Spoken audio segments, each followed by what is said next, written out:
You broke it, she said, her voice a low current of sound that seemed to vibrate against the inside of his ribs.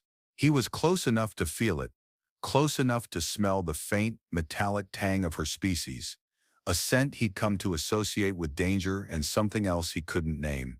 Kale held his breath, the beam of his scavenged multi-tool trembling slightly on the ruptured conduit.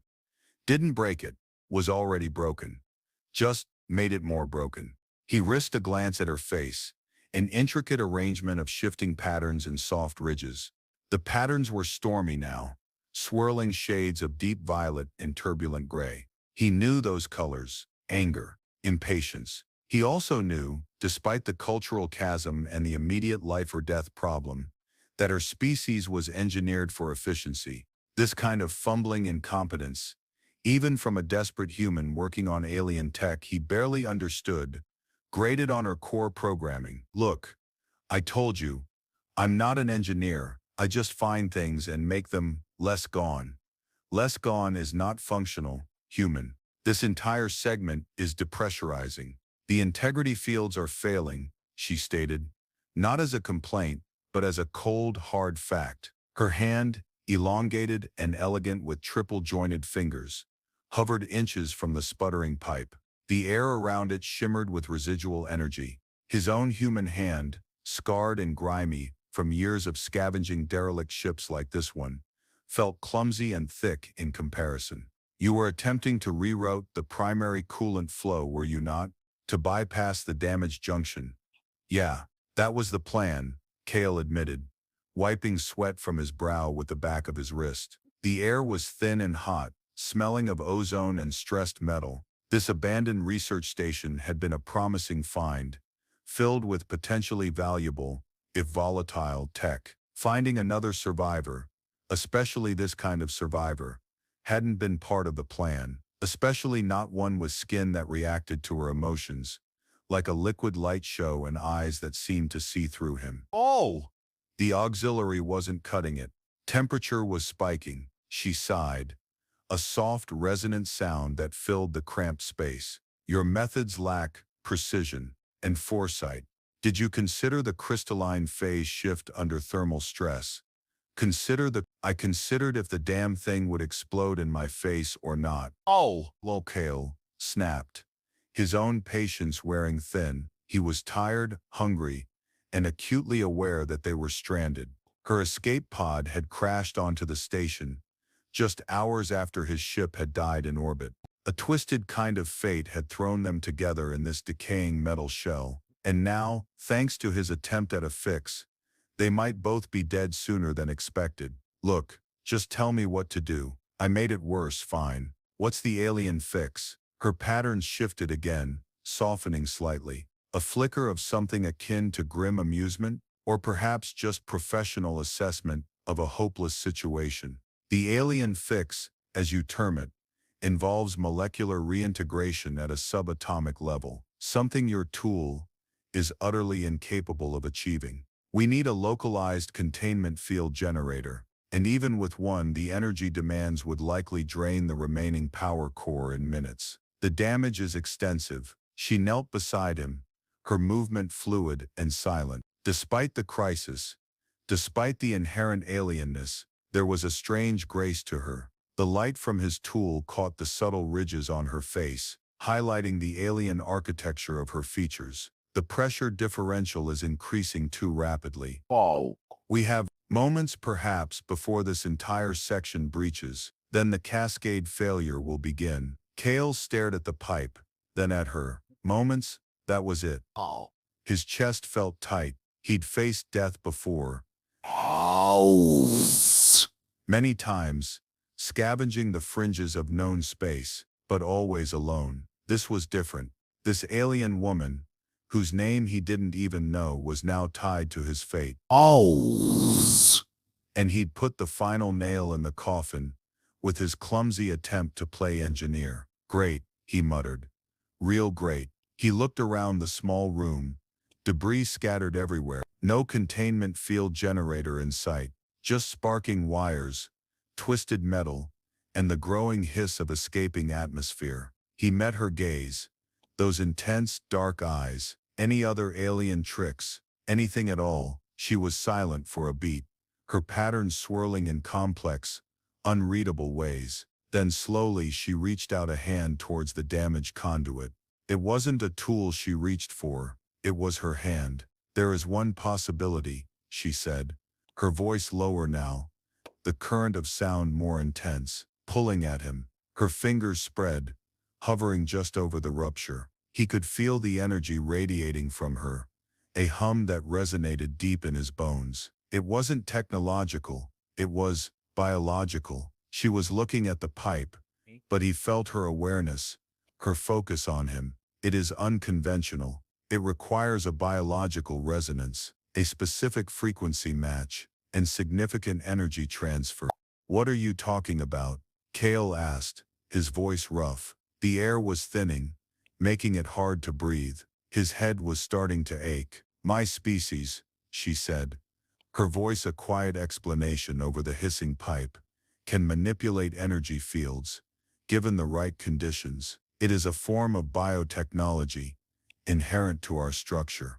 But this kind of repair, it requires anchoring the field, a stable external anchor, something living. Her eyes lifted from the pipe and fixed on him. The patterns on her face settled into a deep, unwavering blue, calm, intense focus. He couldn't be sure, but the look held him frozen. A human. Your biology resonates at a compatible frequency. We are opposites, yet complementary, in certain energy signatures, but it will require a direct physical link, and it will drain you, potentially critically. A physical link, a biological resonance, a drain. He looked at her hand, poised over the rupture, looked at her face, the alien beauty of it heightened by the intensity of the moment. He had no idea what she was suggesting. It sounded like something out of a fever dream, but the alternative was certain death, alone together in the dark. How direct? He asked, his voice barely a whisper. The hiss of the air was louder now, a hungry sound. Intertwined, she said simply, her hand now moving towards him. A transfer of life energy, focused through my manipulation. It will require trust, complete trust, human, and speed. Her patterns flickered, a brief ripple of something he couldn't decipher, then stabilized back to the intense blue. Do you trust me? He looked at the pipe, looked at her. He didn't know her, had only met her hours ago. She was an alien, from a species rumored to be aloof, perhaps even dangerous. But the look in her eyes, it wasn't malevolent, it was urgent, desperate, and strangely, demandingly, vulnerable. He wasn't sure he trusted her species, or her culture, but her. In this moment, his gut clenched. There was nothing else. Yeah, he said, pushing himself to his feet. Yeah, I trust you. He wasn't sure if was true, but the words were out. What do I do? Her expression didn't change, but a faint, almost imperceptible shimmer passed across her patterns. Give me your hand, she commanded, her voice gaining an edge of urgency. Quickly, he extended his right hand, palm up, trembling slightly. She took it, her grip firm and cool, her fingers wrapped around his, strangely delicate yet strong. Then, without further warning, she pressed the back of his hand directly against the rupture in the conduit.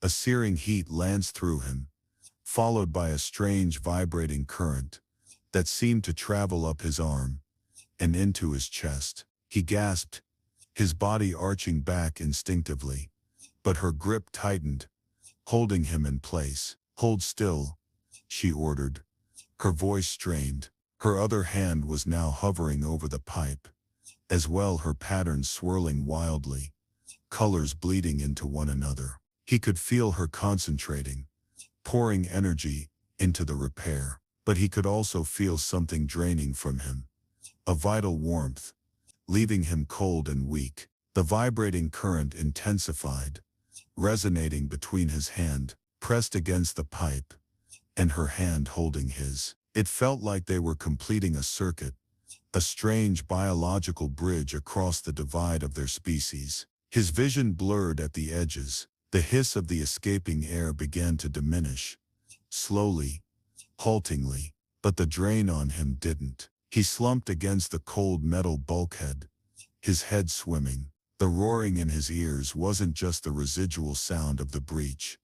It was the frantic thrumming of his own blood. His hand was still pressed against the pipe, held there by her unwavering grip. Her patterns were now a chaotic storm, reds and blacks and searing whites flashing across her features. The air tasted metallic, like blood. He felt himself fading, consciousness slipping away. This alien fix was killing him. He wanted to pull away, but he couldn't. Her grip was like iron, her focus absolute. He could feel the immense energy she was channeling, the sheer force of her will directed at mending the broken metal. It was incredible, terrifying, and utterly alien. He felt exposed, vulnerable, in a way he never had before, his very life force being siphoned away to power her impossible task. The hiss from the pipe finally stopped completely. He felt a jolt, a sudden release of energy that slammed into him, knocking the breath from his lungs. Her grip loosened, and his hand fell away from the conduit, leaving behind a strange tingling sensation and a lingering heat. He crumpled to the floor, gasping for air. His body ached all over, and he felt profoundly, utterly depleted, like someone had scooped out his insides and left him hollow. Through his blurred vision, he saw her standing over him, swaying slightly. Her patterns were muted now, soft blues and grays, like the colors of dawn after a long night. She looked exhausted, her shoulders slumped, but the pipe was silent. The air was holding. They were alive. You, Kale coughed, the word a ragged whisper. You did it. She sank to her knees beside him, the rustle of her alien material soft against the metal floor. We did it, she corrected, her voice softer now, lacking the sharp command from moments before. She reached out a hand, not to touch him, but hovering just above his chest. He could still feel the faint resonance between them, a strange echo of the energy they had shared. That was significant. For both of us. She paused, her patterns flickering with something he couldn't read. Concern, curiosity. Are you functional? Human. Functional. He managed a weak laugh. Feels like I just ran a marathon through a black hole. He pushed himself up onto his elbows, his muscles protesting. You said it would drain me. You didn't say it would feel like I was dying. The biological drain is severe, she confirmed, her patterns settling into a worried shade of violet. Your energy signature. It is volatile, yet remarkably potent. When focused, it provided the necessary anchor, but the transfer was extensive. You require rest and nutrients. Immediately, she looked around the sterile, damaged room. This section is stable for now, but the station is failing elsewhere. We must find a more secure location. And resources. She stood, her movements still fluid but slower than before. She extended a hand towards him, this time clearly offering assistance. Can you stand? He looked at her hand, then at her face. The alien pattern seemed to hold a question, a hint of something that went beyond mere assessment of his physical state. He took her hand. It was cool and smooth against his, but surprisingly strong. She pulled him up, steadying him as he swayed. Standing felt like an accomplishment. Yeah, he said, still leaning on her slightly. Yeah, I can stand. He didn't let go of her hand immediately. The strange resonance was still there, a subtle hum connecting them. It felt oddly comforting after the terrifying drain. He looked at the mended pipe, then back at her. What's your name? She met his gaze, her dark eyes unblinking. Her patterns shifted, a soft, almost imperceptible pulse of warm blue spreading outwards. It wasn't a color he'd seen before. My designation, she said, her voice still soft, is Lyra, and yours human. Kale, Kale, she repeated, the sound strangely resonant on her alien tongue.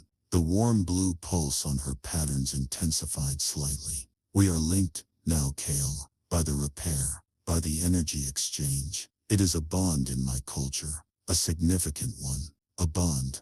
The word hung in the air between them. He hadn't thought of it like that.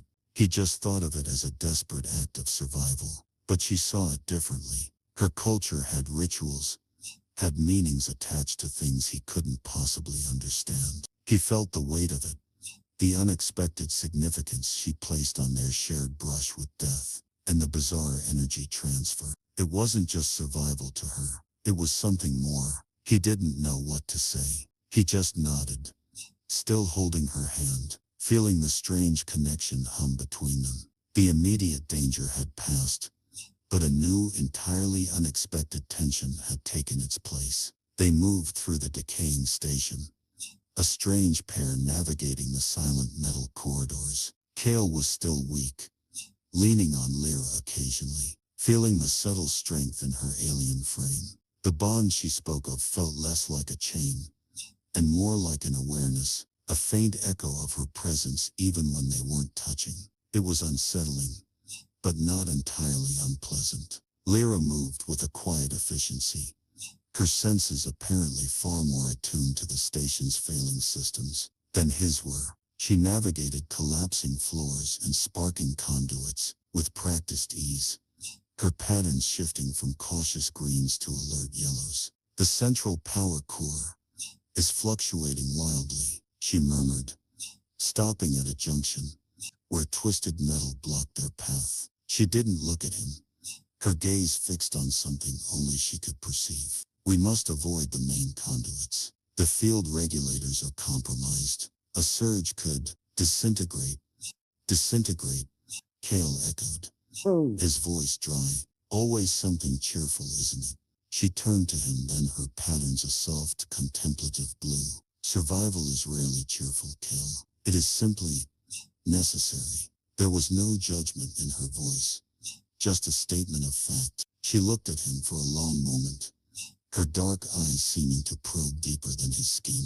The energy transfer, it was more taxing for you than I anticipated. Your species' resilience is remarkable, but your bioelectric potential is dispersed compared to ours. Focusing it requires effort. Felt like more than effort, Kale mumbled, rubbing his chest. The ache was still there, a dull throb behind his ribs. Felt like my soul was getting sucked out. Felt like my soul was getting sucked out. Her pattern shifted, a flicker of that warm blue returning. It wasn't quite a smile, but there was something softer about her expression. Your soul is intact, Kale. It was merely a biological energy exchange. Though I confess, the intensity of your signature surprised me. It was vibrant, vibrant. He'd never been described as vibrant before. Usually just grumpy, resourceful, or occasionally lucky idiot. He found himself looking at her differently. This creature who could fix structural breaches with her bare hands. This creature who could fix structural breaches with her bare hands and drain the joy in the process. Who saw their shared trauma as a bond. So what exactly did we do back there? He asked. Beyond not dying young, we performed a resonant field anchor and molecular reintegration, she explained patiently, as if describing basic physics. My species, though, Xylos, possess inward evolved technology. We can manipulate energy fields, shape matter at a microscope. We can manipulate energy fields, shape matter at a microscopic level. But the energy required for significant structural repair, it is vast. Without an anchor, the field disperses. Your human energy signature, while chaotic, provided the necessary stiffness. Your human energy signature, while chaotic, provided the necessary stability. It resonated with mine on the flying on a frequency. We became for that brief time a single unified energy conduit. A single unified energy conduit. A single unified energy conduit. The words felt too clinical for the raw and terrifying experience he just had. But he understood the core of it. They'd been fused somehow at an emergency door. They'd been fused somehow at an energy check level. It explained the renaissance, a faint awareness of a presence that hadn't been there before. It was intimate in a way he couldn't even begin to process. So this bond, what is intimate that he couldn't even begin to process. So this bond, what's that mean exactly? In your culture, she hesitated, her patterns rippling with uncertainty. Complex. Among the silos, such an energy exchange is reserved for our deepest, most intimate. It is a form of melding, sharing of vital essence. It creates a resonance that is difficult, perhaps impossible to punish. It is tied to our concept of embalming. It sounded serious. And judging by her hesitation, maybe not something usually done as a random human strategy. Embalming, he repeated slowly. Like, family? More than family, she said. Her patterns filling. Family, he repeated slowly. Family? More than family, she said.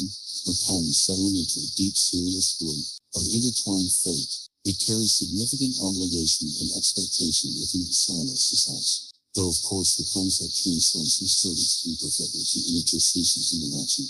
I do not anticipate traditional ex-silos implications. She looked away, her gaze scanned the dark centuries. She looked away, her gaze scanning the dark corridor, but her patterns remained serious. Nonetheless, the resonance of it, you will feel my presence, and I yours. It will facilitate communication, even across distance, and in times of danger, distance. And in times of danger, it may provide mutual awareness. He already felt it, a faint hum under his skin, seemed, the sense of where she was feeling.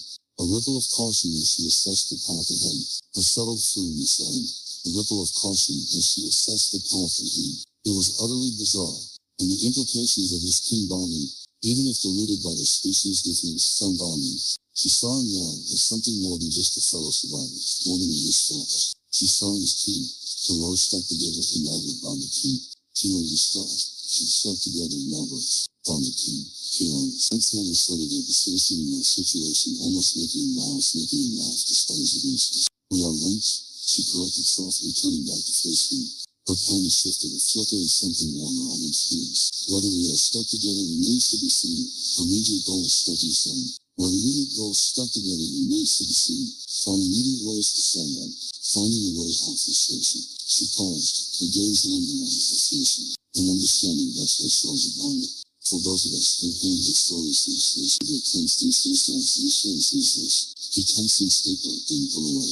Her fingers, cool and delicate, brushed against his teeth. Her palms pulsed with that one blue again, flushed against time. Her palms pulsed with that one blue again, strung with the sky. The rings are different.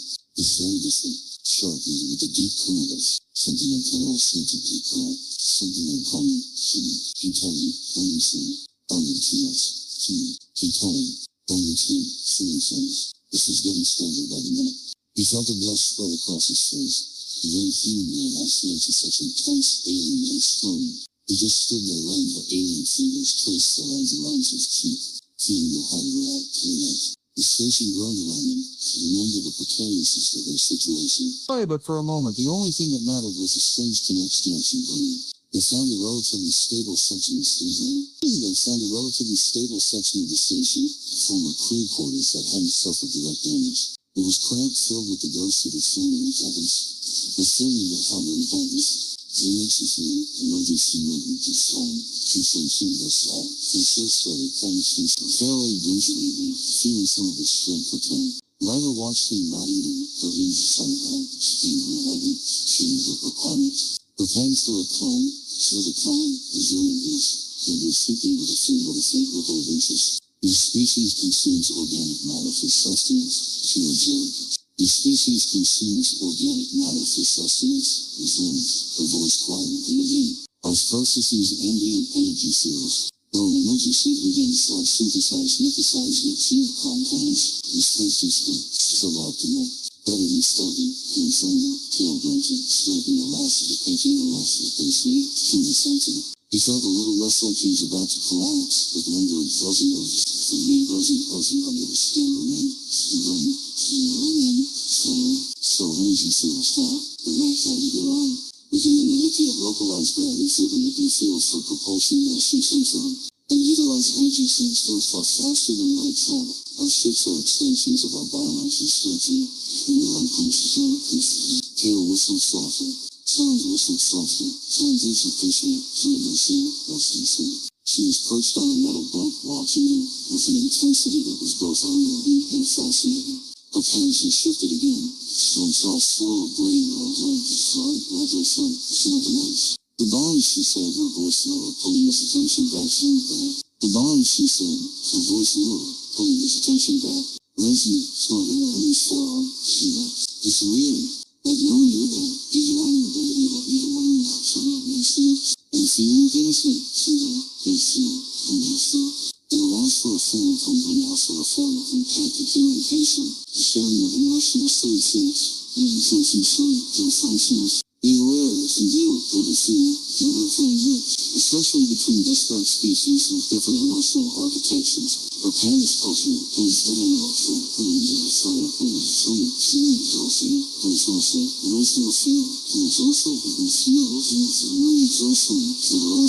a strong current of curiosity. A deep sadness goodness. He froze his hand. His hands This was thrilled as he said there was a deep love inside him, over the years of loss and hardship.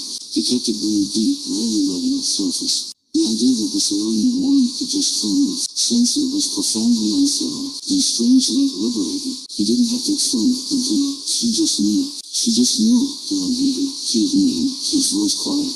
Is there a lot of love? His voice quiet. There's a lot of that. A wave of soft blues spreading across her features. It doesn't kill. The way she said it without pity, without judgment, felt surprisingly comforting. The bond said it without pity, without judgment, felt surprisingly comforting.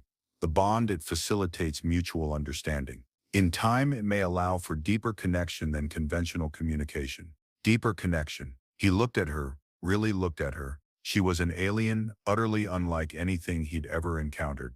Her culture was complex and strange, yet she was here, linked to him by a desperate act of survival, sharing his solitude in the dark. And now apparently they were sharing emotions too. The initial fear and confusion about the bond began to recede, replaced by a growing sense of wonder.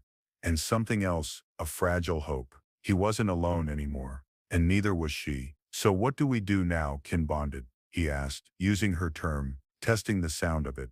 A faint shimmer passed across her patterns, something he was starting to recognize as a form of alien amusement. We survive, Kale. We assess our resources, locate potential escape routes, and navigate the dangers of this decaying station. And perhaps, her patterns softened, turning a deep, inviting blue. We learn more about this unexpected connection. This vibrancy you possess. He met her gaze, a challenge and something else flickering between them. The air in the cramped room felt warmer, charged with something beyond just the hum of life support. He finished the nutrient paste, pushing the dispenser away. Okay, Lyra, let's survive, and let's learn. He stood up, feeling the slight pull of the bond, the subtle awareness of her presence. It was new and strange, and terrifyingly fragile, but it was also a connection in a universe that had felt vast and empty until a few hours ago. The coming days were a blur of movement,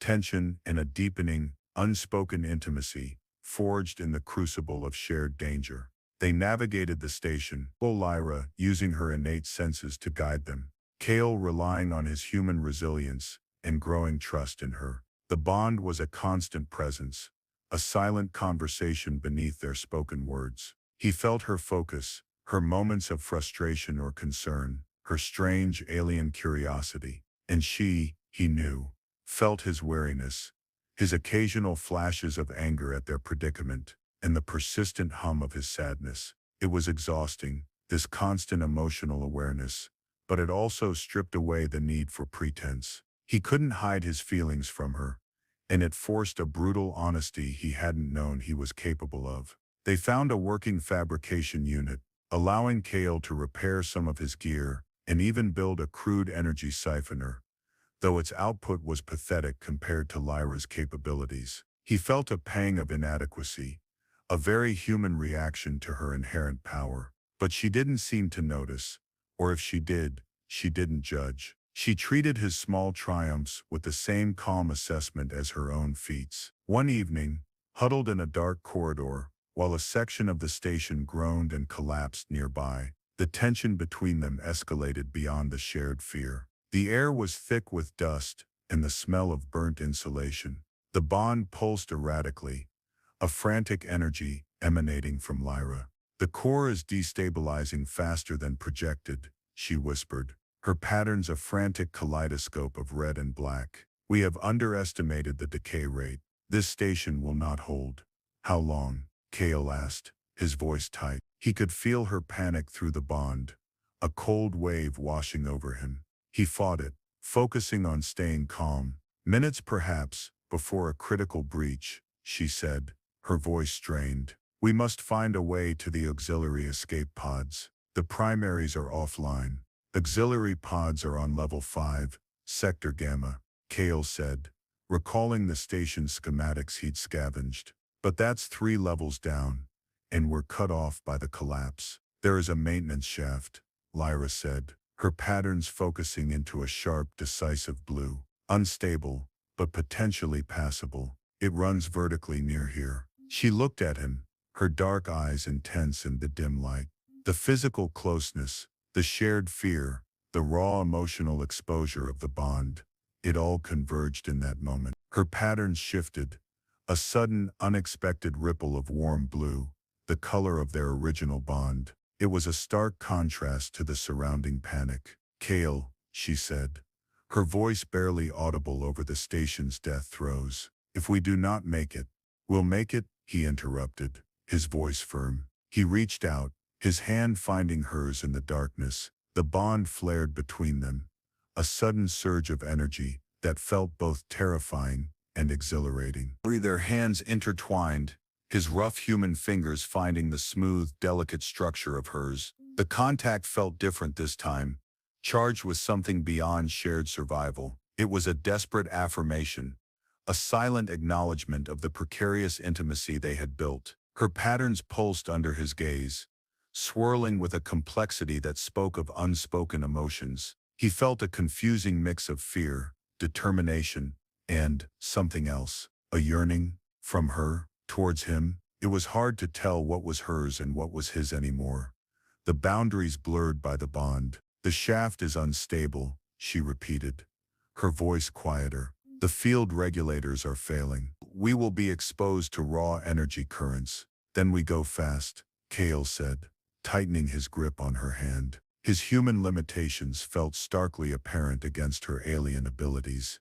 But he wouldn't let that stop him. He was resourceful, he was stubborn, and now he was linked to her. He looked into her eyes, ignoring the shaking station around them. "Lead the way, Lyra," kin bonded. She squeezed his hand, her patterns solidifying into that determined blue. "Follow me, Cale." They moved fast, Lyra in the lead, pulling him towards a narrow hidden access panel. The maintenance shaft was a nightmare, cramped, dark, filled with sparking wires and unstable plating. The air tasted of ozone and fear. The bond between them was a frantic, thrumming lifeline, a constant awareness of each other's position, each other's fear.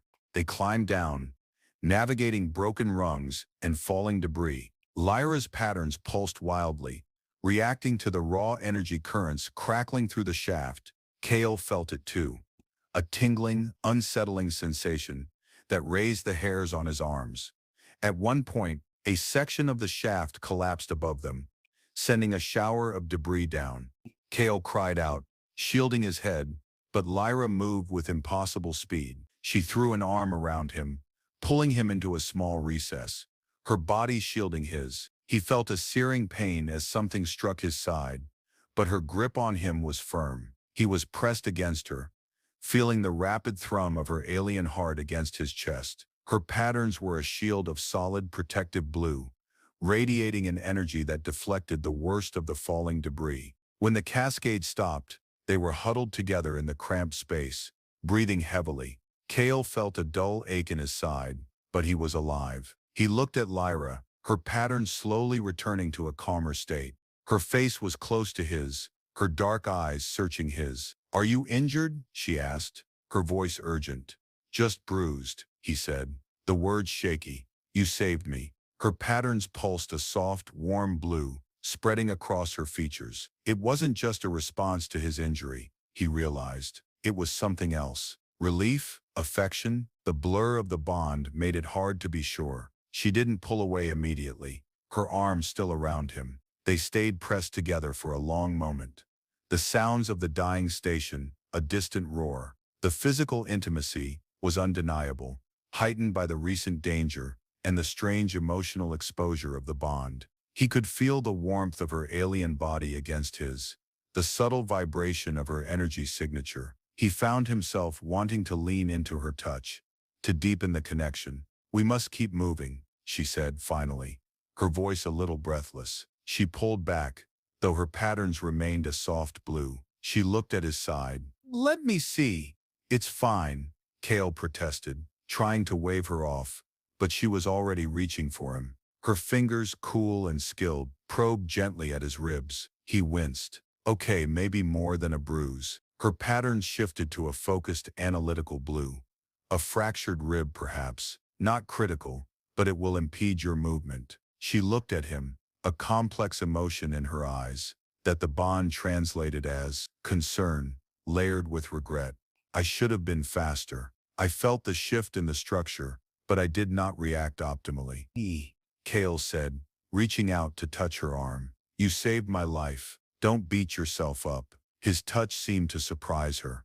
Her patterns rippled, a wave of warm blue spreading outwards again. It was a powerful signal, one he was beginning to understand. Affirmation, connection. She met his gaze, and in the dim light of the maintenance shaft, surrounded by the sounds of the station's collapse, something shifted between them. The danger was real, pressing in on them, but for a moment, it faded into the background. There was only the two of them, the fragile link of the bond, and the unexpected intimacy of their shared vulnerability. She leaned closer, her gaze dropping to his lips. He felt his breath catch in his throat. Was she going to? The thought barely formed before the maintenance shaft shuddered violently. Debris raining down again, upper supports failing. Lyra cried, pulling away abruptly. Her patterns flared into a frantic red. "We must move. Now." The moment was shattered, replaced by the immediate pressing need for survival. They continued their descent, the fractured rib a constant ache, the bond a frantic, shared awareness of the ever-increasing danger. They reached level 5, the path littered with wreckage, the air thick with the smell of ruptured systems. The auxiliary escape pod bay was ahead, a faint light glimmering through the dust. But the door was sealed, blocked by a tangled mass of metal and wires. "The control panel is damaged," Lyra said, her voice tight with frustration, as she examined the twisted console. Her patterns were a storm of red and black. "I cannot bypass the lock. Not without significant power and time we do not possess." Kale looked at the wreckage. His limited tools were useless against this. His human strength wouldn't budge it.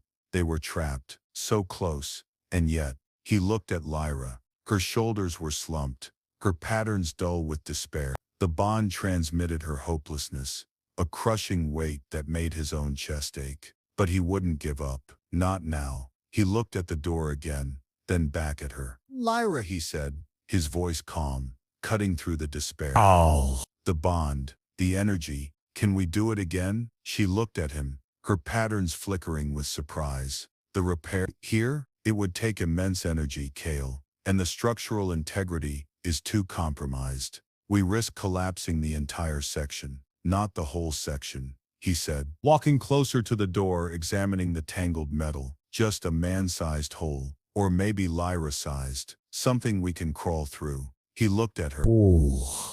Determination hardening his resolve. "Can we focus the energy, just enough, like before?" She followed him, her patterns regaining a spark of that decisive blue. She examined the wreckage, her multi-jointed fingers hovering over the twisted metal. "It is, with focused resonance, but it will be dangerous. The energy feedback will be uncontrolled." "We don't have a choice," Kale said, meeting her gaze. "It's this, or wait to be crushed." She looked at him, for a long moment, her patterns settling into a deep, unwavering blue. Trust. She held out her hand. It will require precise synchronization, Kale, and maximum energy transfer from both of us. More than before. I can do it, he said, taking her hand. The bond flared between them, stronger this time, a burning current that flowed from his palm to hers. His fractured ribs screamed in protest, but he ignored it. They positioned themselves near the edge of the tangled wreckage. Lyra's other hand, hovering over the metal. Her patterns began to swirl, gathering energy. Kale felt himself open up, drawing on some hidden reservoir of strength he didn't know he possessed. He focused on the feeling of the bond, on his connection to her, pouring his own bioelectric energy into their shared conduit. The metal began to glow, a faint ethereal light pulsating in rhythm with their combined energy. Lyra's patterns were a blazing white, her focus absolute. Kale felt the familiar drain begin, but it was faster, more intense this time. His vision narrowed, the edges darkening. The pain in his side was a distant throb, compared to the raw power surging through him. He could feel her consciousness through the bond, a laser-like focus, shaping the energy, directing it at the molecular bonds of the metal. The wreckage groaned, the light intensifying. Then, with a violent screech of tearing metal and a blast of heat, a section of the debris twisted and warped, creating a ragged opening.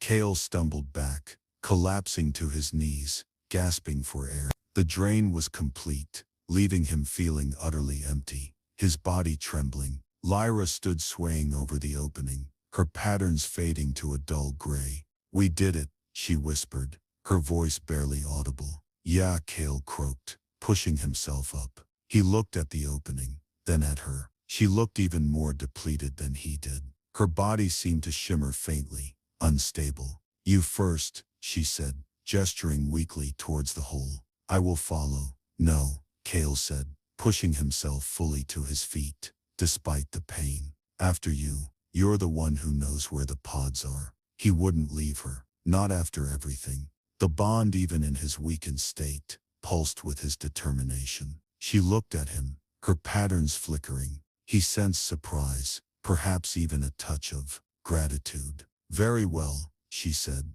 her voice regaining a sliver of its usual strength. She slipped through the opening, moving with careful grace, despite her exhaustion. Kale followed, crawling through the jagged hole, wincing as his side brushed against the sharp metal. They were in the escape pod bay. 2 auxiliary pods sat waiting, small cramped vessels, designed for short-range jumps. They were intact. They had made it. Lyra stumbled towards one of the pods, her movements slow and steady. Kale followed, reaching her side. "Can you initiate launch?" he asked, his voice still rough. "Yes," she confirmed, leaning heavily against the pod's hull. Her patterns were muted, but held a flicker of relief. "It will require manual override and energy to prime the systems. Minimal, but I am depleted." Kale nodded. He understood. They had spent everything they had on that last, desperate push. He looked at the pod's console, then at Lyra. He knew what he had to do. "Can the bond transfer go both ways?" She looked at him, her patterns shifting with confusion. "Transfer, from you to me." "Yeah," Kale said, stepping closer. He took her hand again. The faint resonance was still there, but weak. He concentrated, drawing on the last vestiges of his human resilience, on the raw, chaotic energy she had sensed in him. He focused on the bond, on the connection between them, and pushed. It wasn't like the terrifying drain he had experienced. It was a different kind of transfer, a deliberate offering. He felt a warmth spread from his hand to hers, a subtle flow of energy, moving from him to her. It wasn't much, a trickle compared to the torrent she had drawn from him, but he could feel her reaction through the bond, a flicker of surprise, then acceptance, and a growing sense of revitalization. Her patterns brightened slightly, a faint blue, returning to her features. "Kale," she whispered, her grip tightening on his hand. "You are giving me your remaining essence, just enough to get us out of here," he said, managing a weak smile. We're kin bonded, right?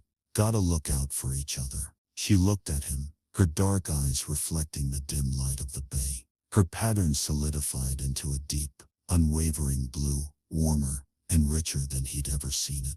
It was a color that spoke of profound emotion, of connection, and something else he couldn't quite name. She didn't speak, but the bond between them hummed with a powerful current of feeling. The transfer ended as his own energy reserves hit zero. He felt lightheaded, but a strange sense of satisfaction settled over him. He had helped her. They were a team. Go, he urged, leaning against the pod. Prime the launch. Lyra nodded, her patterns bright with renewed strength. She turned to the console, her fingers flying over the controls. Kale watched her, exhausted but alert, ready to protect her if anything went wrong. The pod hummed to life, lights flickering on, systems powering up. Launch sequence initiated, Lyra announced, her voice clear and strong. She turned back to him, her gaze intense. We must enter the pod. Now they climbed into the cramped escape pod, sealing the hatch behind them. The small cabin felt surprisingly secure after the chaos of the station. They strapped themselves into the acceleration couches, side by side. Kale leaned back, closing his eyes, the ache in his side a dull throb. He felt Lyra's presence beside him, the soft hum of her energy through the bond. 10. A synthesized voice announced from the pod's internal system. Lyra reached out and took his hand again, her grip firm. Her patterns were a calm, steady blue, radiating a sense of safety and mutual reliance. 8, 7, 6. He opened his eyes and looked at her. Her dark eyes were fixed on him, filled with an intensity that made his breath catch. The bond between them was a tangible thing now, a vibrant current of shared experience, shared vulnerability, shared survival. It was intimacy, unlike any he had ever known, stripped bare of all pretense and societal expectation. It was just them, two disparate beings linked by fate and energy. 5, 4. Her patterns rippled, a wave of that warm blue spreading across her face, reaching a depth of color that was breathtaking. She leaned closer, and this time there was no interruption. Her alien lips met his, soft and cool. It was a tentative touch at first, then deepened, a profound connection that went beyond the physical. It was a melding of energies, a silent conversation, carried on the currents of the bond. He kissed her back, pouring everything he had left into the kiss. His relief, his exhaustion, his raw vulnerability, and the fragile hope that had taken root in his chest. It wasn't just a kiss. It was a confirmation of their bond, a promise exchanged in the face of death. 3, 2, 1. The pod launched, throwing them back into their seats. Kale clung to Lyra's hand, to her kiss, as they rocketed away from the dying station, leaving the metal tomb behind. The silence in the pod, after the roar of launch was profound. They pulled apart, breathing heavily, but didn't release each other's hands. Lyra looked at him, her patterns glowing with a soft, radiant blue. Kale, she whispered, her voice filled with emotion.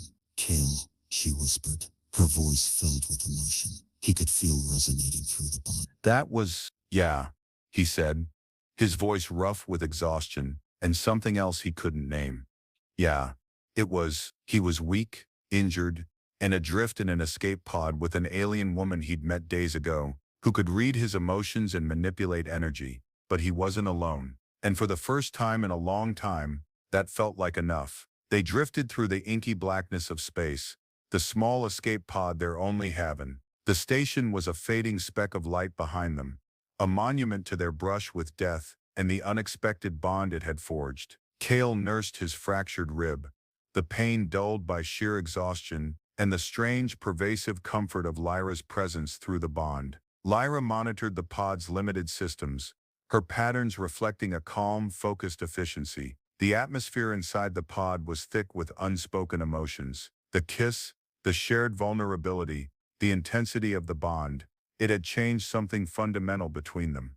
The initial awkwardness was gone, replaced by a quiet understanding, a sense of being seen and accepted on a level that transcended words. Are you in significant pain, Kale? Lyra asked softly, breaking the silence. Her patterns were a gentle blue, tinged with concern. He managed a small smile. It's manageable. Been through worse. That does not negate the discomfort, she said, her voice firm. Your resilience is admirable, but your species endures rather than processes pain effectively. Yeah, well, processing pain effectively sounds complicated, Kale said, shifting slightly in his seat. We're more of a grin and bear it's kind of people. She was silent for a moment, her patterns shifting with what he sensed was contemplation. Your resilience, it is a source of strength, Kale. It allowed you to withstand the energy transfer, to anchor the field, and to replenish my own essence, however minimally. Her patterns warmed, that deep rich blue pulsing gently. I acknowledge your strength. Acknowledgement from her felt significant. He wasn't used to praise, especially not from someone like her. Just doing what I had to do, he mumbled, feeling a blush creep up his neck. It was more than necessity, she said, her gaze unwavering. It was an act of generosity, of sacrifice. It deepens the bond, Kale, makes it more resonant, more resonant. He could feel it. It was like a subtle vibration under his skin, a constant awareness of her emotional state, of her physical proximity. It wasn't just knowing she was there. It was feeling her presence as an extension of himself. It was intimate in a way he couldn't have imagined, a constant subtle connection that bypassed the need for external communication. What happens now? He asked, the question hanging in the small cabin. They were safe for the moment, but they were still adrift. Lyra turned her gaze to the view screen, the distant stars reflected in her dark eyes. The pod has a limited distress beacon. It broadcasts our location and species signatures. If a vessel passes within range, we may be rescued. If, Kale echoed. And what kind of vessels usually come through this sector? Her patterns shifted, a flicker of caution entering the blue. This sector is less traveled. It is on the fringes of several territories. Patrols are infrequent and not always benevolent. Kale's stomach clenched. He knew exactly what not always benevolent meant. Slavers, pirates, corporate raiders, all the scum of the galaxy that preyed on the desperate and the lost. Great, he muttered. So we might get rescued by someone who just wants to dissect us. Lyra looked back at him, her patterns solidifying into a calm, steady blue. Oh, we face the challenges as they arise. Kale, together. She reached out, her hand resting lightly on his forearm. The touch was grounding, reassuring. The bond, it offers a measure of protection. Mutual awareness can alert us to danger more quickly than external sensors. In desperate situations, our combined energy output from the bond could potentially be a deterrent. So we can scare them away with our love light, Kale asked, attempting a joke, though it fell flat. Oh, Asked, attempting a joke, though it fell flat. Her patterns rippled with that subtle alien amusement. Oh, not love light, Kale. Resonant bioenergy field disruption. It is less romantic. Less romantic, he conceded, but a warmth spread through him, nonetheless. Despite the danger, despite the absurdity of their situation, there was a growing sense of connection, a shared experience that was forging something strong between them. The bond wasn't just a survival tool, it was a bridge. He looked at her hand on his arm, then at her face. Her features, so alien and beautiful, held a quiet intensity. He still didn't understand her culture, her motivations, the full implications of this kin bonding. But he understood her touch, he understood the look in her eyes, after the kiss, and he understood the feeling of her presence. Oh, constant comfort in the cold dark of space. Hey Lyra, he said, his voice low. Yes, Kale, about that kiss. Her patterns shifted, a blush of warm blue spreading outwards, radiating a clear signal of anticipation. She didn't pull away, she just waited. Her gaze unwavering, the bond between them humming with unspoken questions and burgeoning emotion. The small cabin felt even smaller now, charged with a different kind of tension, a softer, more intimate one than the fear they had shared. Whatever lay ahead, whatever dangers they faced, They would face it together, kin-bonded. Adrift, but no longer alone. The vast emptiness of space felt less daunting with her by his side. It felt strangely like a beginning. Weeks blurred into a slow, tense waiting game in the escape pod. The nutrient paste ran low. The air grew stale. The cramped quarters forced an unavoidable physical closeness that, amplified by the bond, became a constant source of subtle tension and deepening intimacy. They talked, sometimes for hours, sometimes in quiet stretches of companionable silence, broken only by the hum of the pod's life support. Cale told her about his life, the harsh realities of scavenging, the people he'd lost, the loneliness that had become a constant companion. He spoke of Earth, a distant mythical place he barely remembered. Lyra listened, her patterns shifting with empathy, curiosity, and sometimes, a profound sadness that mirrored his own. She, in turn, shared glimpses of Silos culture, their complex social structures, their deep connection to energy fields, their rituals of kin bonding and communal resonance. She spoke of her role, not as royalty or commander, but as an emissary of concord, tasked with fostering understanding and harmony between species. Her ship, she explained, had been on a diplomatic mission when it was attacked, leaving her the sole survivor. Her patterns grew muted when she spoke of the loss, a shared grief passing between them through the bond. The bond itself evolved. The initial emotional deluge settled into a more nuanced awareness. They learned to filter the noise, to focus on specific feelings or intentions. It allowed for silent communication, a shared glance that conveyed understanding, a subtle shift in posture that spoke volumes. It was like having a part of her inside him and a part of him inside her, a constant gentle hum of connection. The physical intimacy progressed naturally, inevitably, from shared fear in a maintenance shaft to the confined space of the pod. Simple touches lingered. Hands found hands in the dark, shoulders brushed. The bond amplified these moments, turning casual contact into something charged with meaning. The memory of the kiss in the launch sequence hung in the air between them, an unspoken promise. One cycle, after another day, of scanning empty space and rationing paste, the silence in the pod felt particularly heavy. Cale watched Lyra as she checked the navigation console, the soft glow illuminating the subtle contours of her face, the elegant lines of her neck. Her patterns were a calm, steady blue, but he felt a deeper current through the bond, a quiet longing, a mirroring of his own. Lyra, he said, his voice low. She turned to him, her patterns shifting, a question in their fluid motion.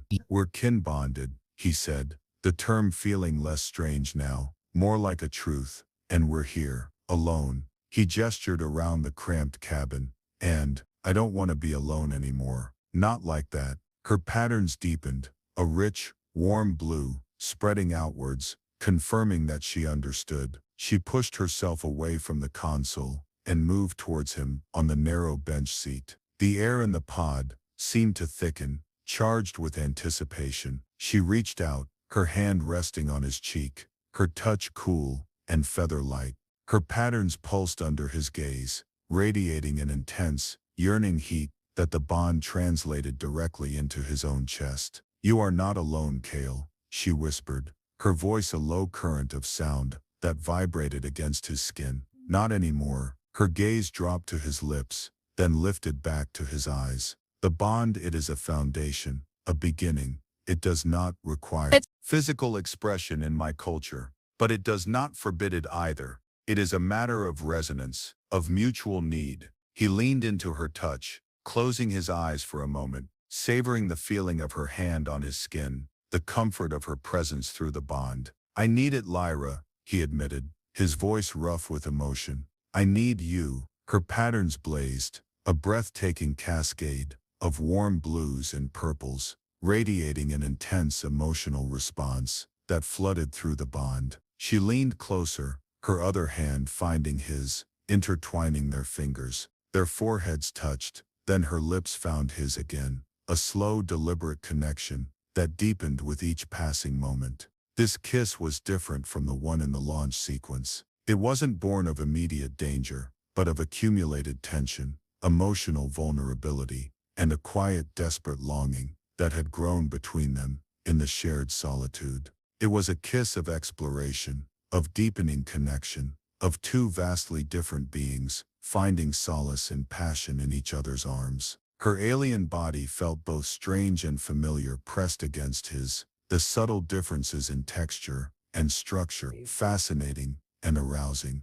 The bond hummed between them, a powerful conduit for the torrent of emotions that flowed between them: desire, tenderness, vulnerability, and a profound sense of belonging. They moved together on the narrow seat, awkward and fumbling at first, two bodies learning each other's language, without words, guided by the intuitive resonance of the bond. The cramped space became their world, their universe shrinking to the confines of the escape pod, filled only with the sounds of their shared breaths and the silent symphony of their intertwined energies. The physical intimacy, when it came, was intense and raw, amplified by the emotional exposure of the bond. There were no secrets, no pretense, only the truth of two beings finding release and connection in each other's arms, their different biologies finding a strange, unexpected harmony. Lyra's patterns glowed in the dim light, a vibrant, shifting canvas of her emotions,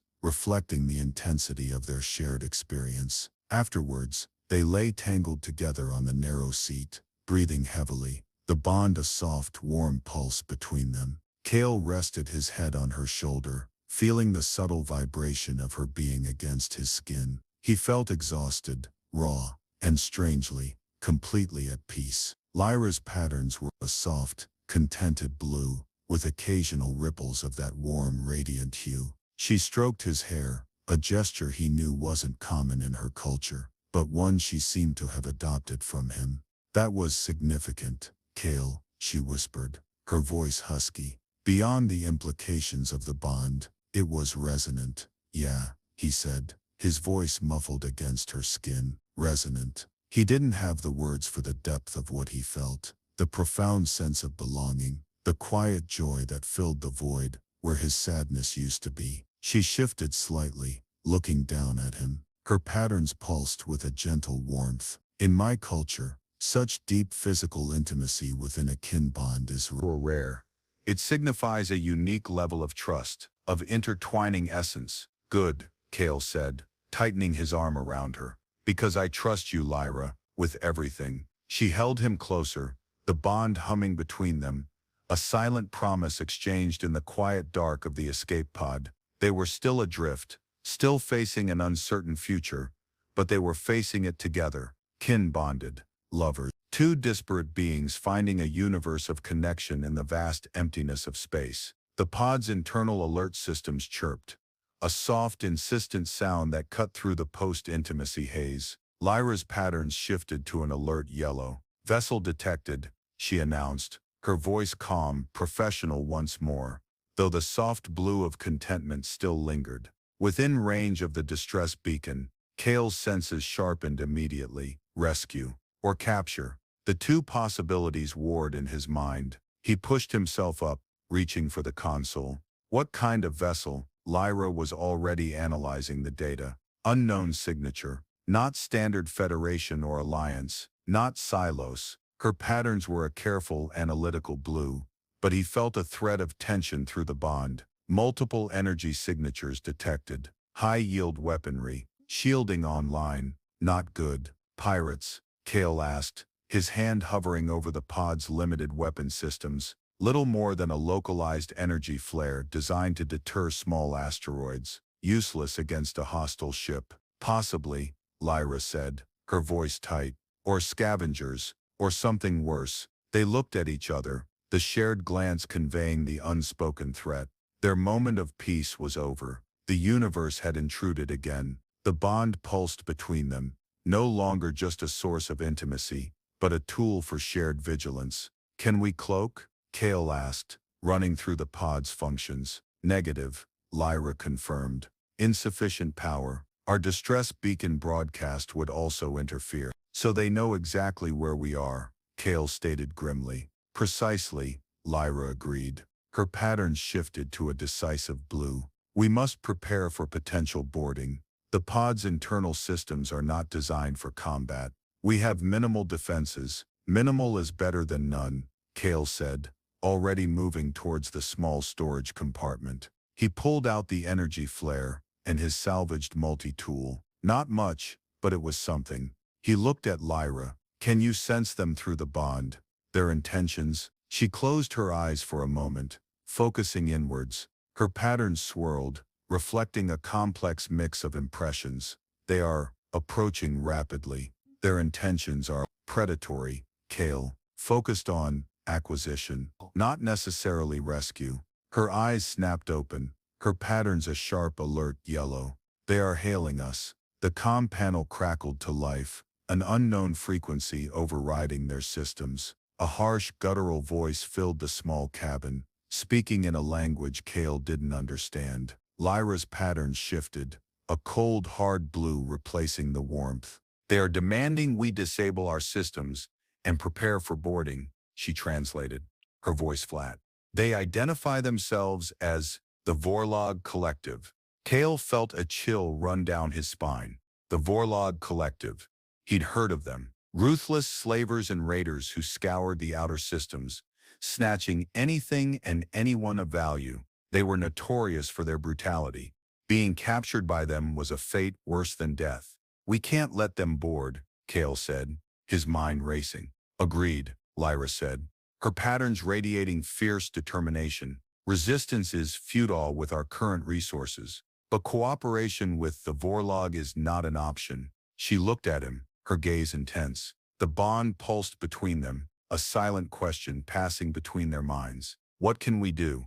Kale looked at his energy flare, then at Lyra, then back at the comm panel, where the harsh voice of the Vorlog commander continued to bark orders. He remembered the power they had wielded, the raw energy that had flowed between them when they repaired the pipe, when they breached the door. It was dangerous, uncontrolled, but it was their only chance. Lyra, he said, his voice steady. The bond, full resonance. Can we push back their hail, fry their comms? Her patterns flared, a mixture of surprise and understanding. It would be volatile, Kale. We would be focusing a raw energy surge. It could damage the pod's systems and potentially alert them to our capabilities in a way we do not wish. Better than rolling over, Kale argued. If we can disrupt their comms, maybe buy us time. Time to think. Time to something. She looked at him, her gaze unwavering. He felt her assessing the risk, weighing the options. The bond transmitted her decision, a resolute blue, tinged with a daring intensity. Very well, she said, full resonance. As before, focus your energy, Kale.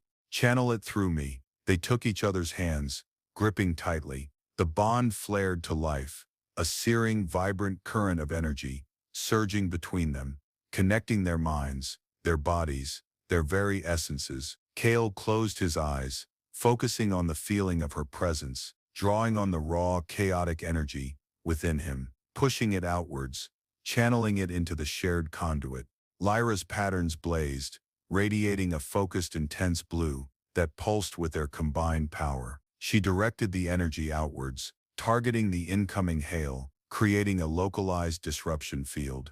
The harsh voice from the comm panel cut out abruptly, replaced by a high-pitched squeal of feedback, then silence. A moment later, alarms blared on the pod's console. Warning, external systems overload. The synthesized voice announced, life support fluctuations. Kale and Lyra released their grip, both breathing heavily, their patterns fading back to muted shades of exhaustion. The bond still thrummed, but weaker now. Did it work? Kale asked, his voice shaky. Lyra checked the console. Their hail is terminated. Their sensor lock is fluctuating. We created a significant energy spike. It was disruptive. Her patterns held a hint of grim satisfaction. But our own systems are stressed. Life support is stable for now, but marginal. And they know we are not simply adrift. They know we're not easy prey, Kale corrected. A grim smile on his face. It was a small victory, but a victory nonetheless. They had fought back. Indeed, Lyra agreed, a rare hint of pride in her voice. She looked at him, her pattern softening slightly. Your energy signature, Kale, when focused with mine, it is formidable, unpredictable, but potent. He met her gaze, feeling the echo of their shared power, of their shared defiance, thrumming through the bond. They had faced down certain capture, with nothing but their connection and their combined will. It was terrifying, and strangely, exhilarating. The Vorlog vessel was still out there, still a threat, but for the first time, since they'd been detected, Kale felt a flicker of hope.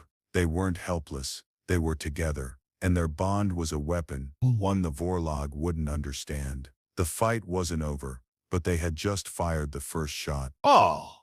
The Vorlog vessel did not hail them again. Instead, they began a slow, deliberate approach. Lyra monitored their movements through the pod's minimal sensors, her patterns a tight, focused blue. Kale sat beside her, gripping his multi-tool, feeling the tension coil in his gut.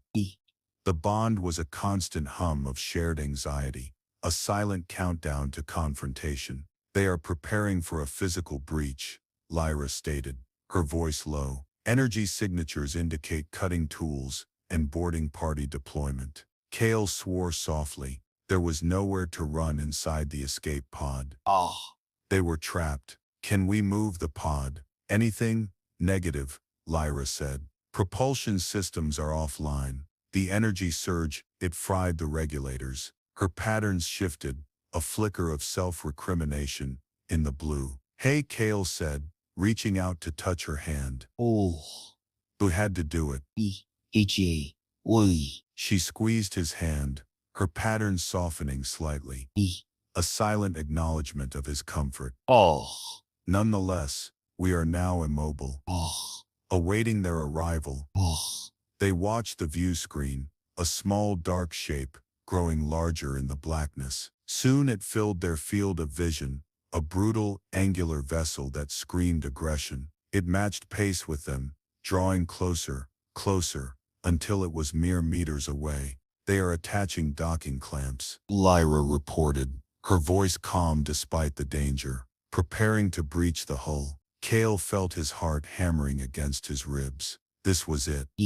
The moment of truth. He looked at Lyra, her face illuminated by the console's dim light, her patterns a resolute blue. She met his gaze, and the bond between them flared, a silent communication passing between their minds. Are you ready? Yes. The sounds of metal grinding against metal filled the small cabin as the Vorlog began cutting through the pod's hull. The lights flickered.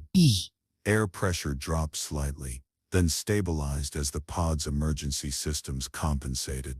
Lyra and Kale moved to the center of the cabin, the furthest point from the breach. Their energy signatures are concentrating at the breach point, Lyra said, her patterns tightening.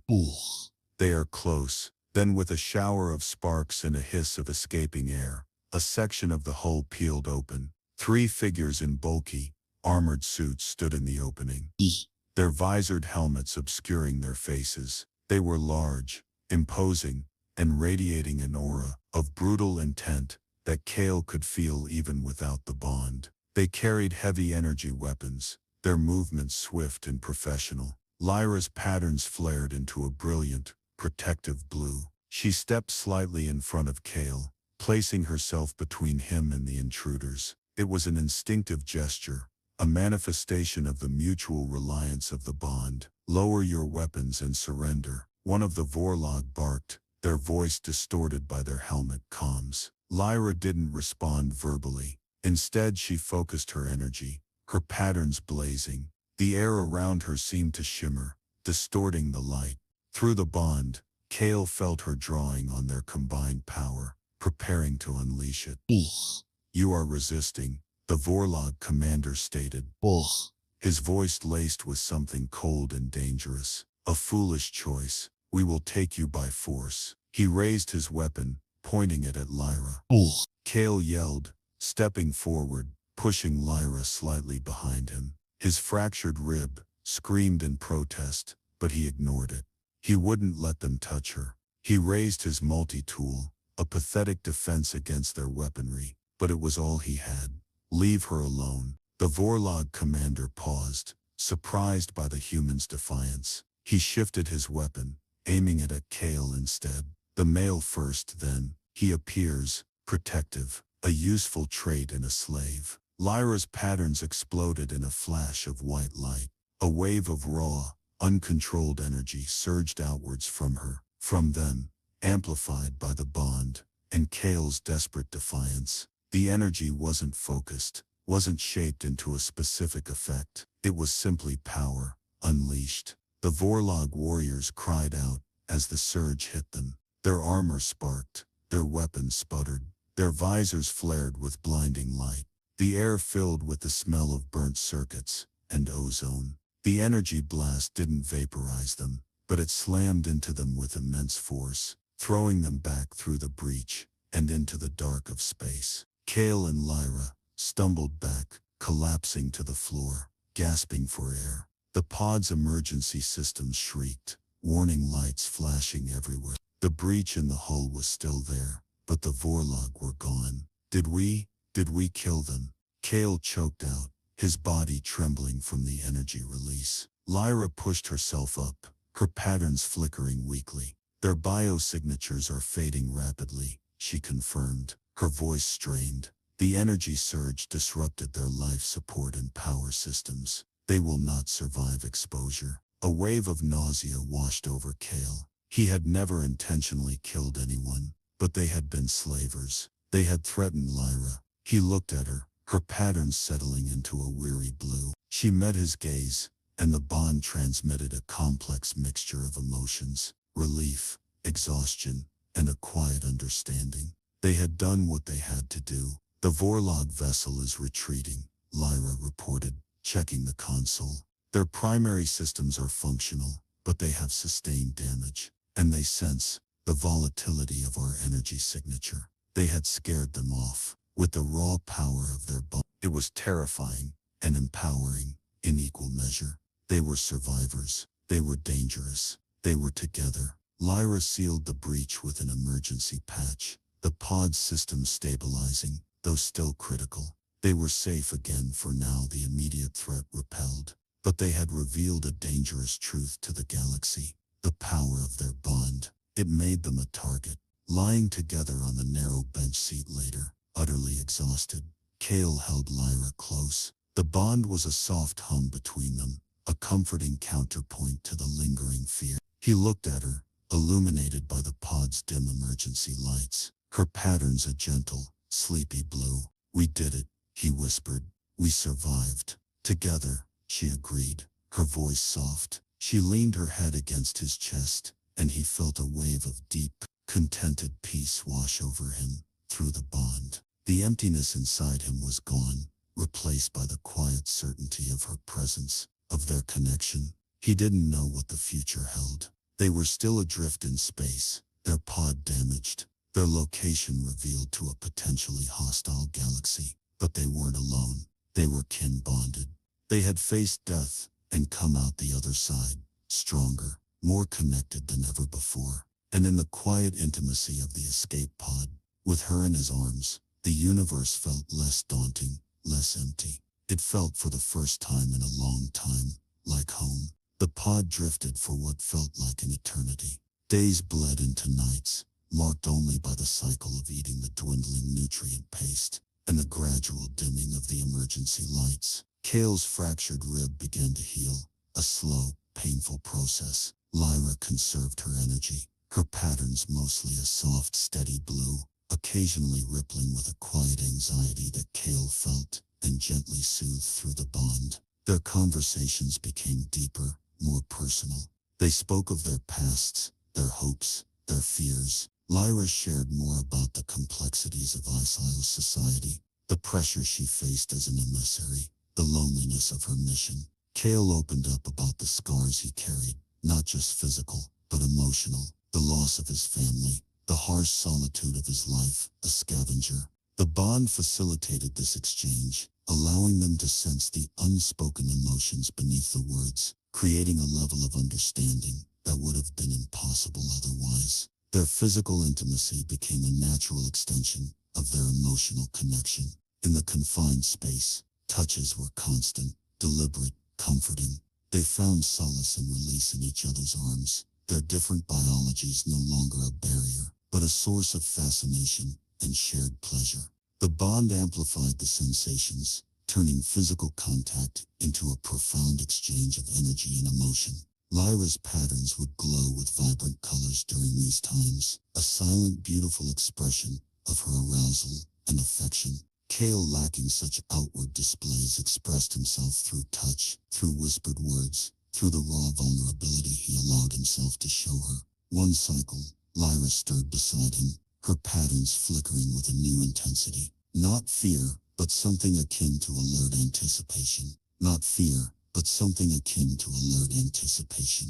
Vessel detected, she announced, her voice quiet but urgent. Much larger signature this time, and mind different. Kale was instantly awake. Vorlog again, negative, Lyra said, her patterns solidifying into a calm, assessing blue. The energy signature is benevolent and familiar. It is a Isios vessel, a Concord ship. Rescue. Relief washed over Kale, so potent he felt lightheaded. They had been found by her people, but the relief was tinged with anxiety. What would her people make of him? The human bonded to their emissary. Lyra was already activating the pod's comms, though the range was limited. I am broadcasting our status and identity, she said, her patterns reflecting a sense of official protocol mixing with personal relief. Requesting immediate retrieval. Minutes crawled by like hours. Minutes crawled by like hours. Then a voice responded, clear and crisp, speaking in Lyra's melodic language. Lyra's patterns rippled with emotion as she responded, her voice filled with a mixture of relief and formality. Kale watched her, feeling a sudden sense of distance. This was her world, her people. Where did he fit in a sudden sense of distance? This was her world, her people. Where did he fit in? The bond was strong between them, a constant affirmation of their connection. But would her culture accept it? Accept him? Lyra finished her communication and turned to him, her patterns a blend of relief. Accept him? Lyra finished her communication and turned to him, her patterns a blend of relief, excitement, and a subtle thread of concern that he instantly recognized it being it. They have confirmed our identity, Kale. They are dispatching a retrieval shuttle immediately. They are close. She paused, her gaze searching his face. They asked about, I can name them. What did you tell them? Kale asked, his voice tight. His face. They asked about, Kale asked, his voice tight.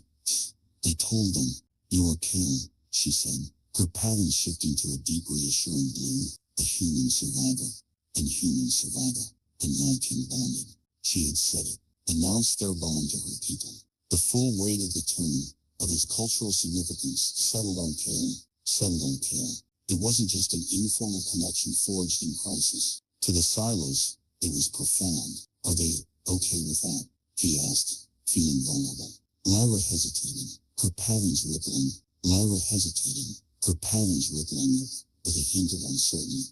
Kin bonding between species is unprecedented, Kale. Within silos culture, it is reserved for our deepest connections. Within is not forbidden with others. It is slowing down. Is not forbidden with others. It is assessment. She reached out, taking his hand, her grip firm and reassuring. Assessment. She reached out, taking his hand, her grip firm and reassuring. But they will not harm you. You are with me. And the bond they will sense its strength. The bond pulsed between them, a vibrant confirmation of her words. It was their truth, their reality. Whatever questions her people had, the bond was the answer. It was their questions her people had, the bond was the answer. The retrieval shuttle arrived swiftly, a sleek, elegant vessel that seamlessly with the escape pod. The hatch opened, revealing two silos in form. The hatch opened, revealing two silos in flowing garments. Their patterns radiating a mixture of relief and professional assessments. Lyra rose to greet them, her posture conveying both respect for her culture and quiet strength. Emissary Lyra, one of the silos says, their voice resonating with formal greeting. We are relieved to find you safe. The voice resonating with formal greeting. We are relieved to find you safe. I am safe. Emissary Lyra. Thanks to my companion, she turned and gestured to Kale. He pushed himself to his feet, feeling the two goals of exciting floating. His scruffy appearance and the alien eyes assessing him. Emissaries silently outsiders turned their gaze to Kale. He felt their energy signatures through the bond, a wave of intense scrutiny that made him understand screaming. Their patterns shifted, reflecting surprised curiosity couldn't quite soften. Lyra sat closer to Kale, several replaceable signs. The signs house beside him. The bond between them flared, a deliberate projection of their connection. The bond between them flared, a deliberate projection of their connection. It was a silent declaration to her people. He is with me. We are bonded. The mystery's patterns shifted again, suddenly calm, filled over curiosity and demand. The humans are seducing, not a question, but an observation. The human delicacy, silent observations. The resonance of the bond is significant, initially loud. With the resonance of the bond is significant, initially loud. Indeed, initially Zona, her voice holding a quiet storm. Circumstance forged this connection. And it saves our lives. Kale's resilience and unique energy signature were essential to our survival. Zarya's gaze lingered on Kale, then shifted to the damaged escape pod, then back to Lyra. The details will require a full report, Zarya said, her voice regaining some of its formal tone. But for now, you are both welcome aboard the Concorde vessel. You will require medical attention and rest. Thank you, emissary, Lyra said, her grip on Kale's hand tightening. They moved towards the shuttle, Lyra leading the way, Kale walking beside her, still feeling the intense, albeit now slightly less scrutinizing, gaze of the Xylos. He was entering a new world, a new culture, with Lyra as his guide and their bond as his only shield. He didn't know what challenges lay ahead, what questions would be asked, what place he would find among her people. But he knew one thing, he wasn't alone. He was with Lyra, and they were kin-bonded. Stepping onto the Xylos shuttle was like entering a different dimension. The air was subtly scented with something floral and clean. The lighting was soft and adaptive, flowing in gentle waves across surfaces that seemed to shift and change color. The Xylos who greeted them moved with an effortless grace, their patterns a symphony of controlled emotions. Kale felt a pang of inadequacy in his worn, scavenged clothes, a stark contrast to their elegance and advanced technology. They were escorted to a medical bay, a serene room filled with softly glowing instruments. Lyra received immediate attention, the Xylos medics examining her with gentle, precise movements, their patterns reflecting professional focus. Kale watched, feeling a mixture of relief at her safety and a renewed sense of their difference. Then it was his turn. The Xylos medics approached him cautiously, their patterns showing a flicker of uncertainty. They were used to their own kind, to biologies they understood. A human was an unknown variable. His ribs require stabilization, Lyra stated from her medical couch, her patterns a calm, instructive blue, and his system is depleted of vital energy. The medics nodded, their movements becoming more confident under Lyra's direction. They used soft, vibrating pads on his side, the pain in his rib receding almost immediately. Another device, a humming, glowing orb, was placed near his chest. He felt a strange, gentle warmth spreading through him, a slow, steady replenishment of the energy he had expended. It wasn't the raw surge of the bond, but a nurturing, healing flow. He looked at Lyra, and their eyes met. Her patterns were a soft, grateful blue, radiating a warmth that went beyond the physical healing. She was acknowledging his sacrifice, his willingness to give his energy for her. The bond hummed between them, a silent conversation of mutual care and reliance. After the medical treatment, they were taken to private quarters, a suite of rooms designed with Xylos aesthetics in mind, smooth, flowing lines, adaptive lighting, and surfaces that responded to touch. It was luxurious beyond anything Kale had ever experienced. It also felt strangely alien. "This is a lot," Kale mumbled, running a hand over a wall that shifted color under his touch. Lyra smiled, a genuine soft curve of her lips. Her patterns were a relaxed, contented blue, radiating a sense of being home. "It is designed for comfort and resonance," she explained, walking further into the suite. "It adapts to the occupant's energetic signature." She stopped and turned to face him, her patterns deepening to that warm, radiant blue he had come to associate with their deepest connection. This is where we will reside, while aboard the Concorde vessel. We, not just her, not him tucked away somewhere separate. We. The reality of it settled over him. He was here on a Silos ship, as Lyra's companion, her kin bonded. What happens now? He asked, the question carrying the weight of their uncertain future. Lyra walked towards him, closing the distance. She took his hands, her touch sending a gentle current through the bond. Now, she said softly, her gaze unwavering, we recover, and then we navigate my culture, Kale. Together, her patterns pulsed with determination, but also with a hint of vulnerability. This bond is unprecedented.